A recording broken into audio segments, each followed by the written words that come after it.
nikasema kumbe hakuna mjasiri mbele ya maisha haya ana uwezo wa kutoka yeyote.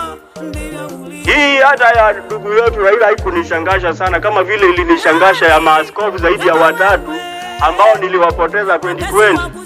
Watu wakuu wa Mungu ambao walikuwa na kanisa, ambao walikuwa na umati, ambao tukikutana tunasalimiana sikia kushuka kabisa, lakini walitoka chini ya jua kwa kipindi cha corona.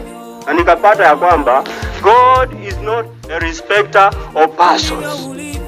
He those great men of God could live in the midst of their days. Who am I to say that niko na miaka maybe 10 mbele ama 20 mbele? Ni kwa rehema za Mungu ambapo ananipa kila siku kuongezea siku na siku kuweza kuishi. Na mimi si bora kuliko hao watumishi maaskofu walioaga dunia tuliojuana siku ya 2020 wakifagiliwa na tauni ambayo ilikuwa inaangamiza wanadamu. Mimi sio zaidi mzuri zaidi kuliko maelfu ya Italians, maelfu ya Indians, maelfu ya Chinese people who perish in 2020. I am not better than them. No, neither you are not better than them. Praise the Lord. It is by the mercies of God every day we see